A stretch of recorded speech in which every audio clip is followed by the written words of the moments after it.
Hello, my name is Karen Flores, and today we're going to elaborate on Hispanic identity and communication with other individuals. So, the theory that we're going to apply this with is going to be the communication accommodation theory. This theory explores how individuals usually adjust their communication styles in order to be more similar to those who they are having a conversation with. And this can include speech patterns, gestures, and languages.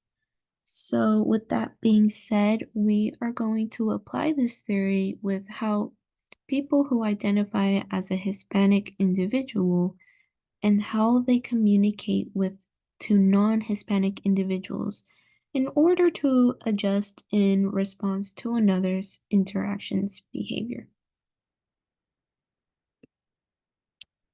So, with that being said, we have three different sections that can elaborate more on the accommodation theory, and one of them is convergence. So, convergence is the adjustment to match a communication style with someone else so that it is more similar.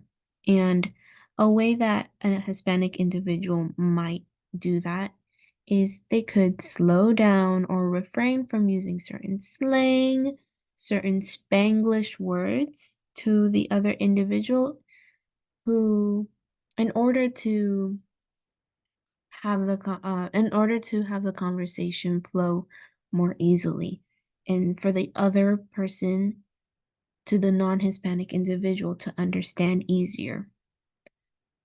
Then there is divergence, and a divergence usually is the opposite of convergence. It intentionally emphasizes the difference between the communication style. So, for instance, a Hispanic individual could change their accent or could speak the language in order to enhance clear communication style. Then there is maintenance, and this is basically the in between. A Hispanic individual might not change their accent or their style of speech, or they continue to use slang or Spanglish words and continue to speak basically in the way that they feel the most comfortable in. Now, with that being said, there is also something called dysfunctional accommodation, which is um, the way that individuals will adapt their communication style, but then it will kind of mess up an effective communication style. So, for instance, there is something called overconvergence, and this could mean Hispanics can change their speech and talk slower to someone who's not Hispanic, and it can come across as patronizing and condescending. So, if that is happening, it would come across as rude to the other non-Hispanic individual. Then there's misdirected convergence. This is using a stereotype when communicating with someone. This tends to happen especially when a non-Hispanic individual may talk about stereotypical Hispanic things. For instance, if you think about a stereotypical Hispanic food, such as, let's say, Taco Tuesdays, someone who is a non-Hispanic person can talk about a Taco Tuesday special, and that can come across as so disrespectful to a Hispanic individual. Then there is dependency over accommodation, and this is when Hispanic individuals talk down on a non-Hispanic individual and put them on a lower pedestal. Now, with this being said, Hispanics tend to have high context and low context when communicating with each other. And with high context, Hispanics tend to rely on contextual cues.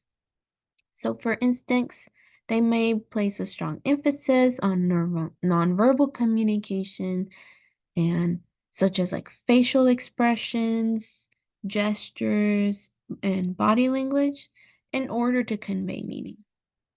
However, with low context, Hispanic individuals will rely on verbal cues and explicit messages. And most of the time, a Hispanic individual will choose to use a low context communication style to avoid misunderstandings and to adopt a more clear and direct communication style. Now, and last but not least, there is nonverbal communication in culture. And with Hispanic individuals, this is very unique. So there is proxemics, sorry about that, proxemics, and that is the study of how um, people use and perceive space. So Hispanics tend to have a very like close and touchy sort of proxemics. Usually, when Hispanics are meeting up, they will usually touch or hug one another as a form of greeting. You will see a lot of the times Hispanic individuals will kiss each other on the cheek as a form of greeting, and that is pretty much a cultural thing. However, to a non Hispanic individual, if a Hispanic person goes up to someone, for instance, someone who does not have a culture that touches as much, that would come across as a boundary, stepping over as a boundary. Now there is eye contact. A lot of cultures have eye contact is important, but for Hispanic individuals, um, it is accepted to a certain extent, but prolonged eye contact can come across as a bit aggressive. Then, last but not least, there is chronemics, and this is how time is used and perceived in social interactions. And Hispanic individuals have a polychronic understanding of time, and polychronic means they are more flexible with time schedules. If, let's say, a celebration or a party starts at 7 p.m., most of the time, a lot of Hispanic individuals won't show up exactly at 7 because they have a polychronic understanding of time. So, in conclusion, we went into depth on how Hispanic individuals how they communicate with each other and with other non-Hispanic identified individuals. Thank you.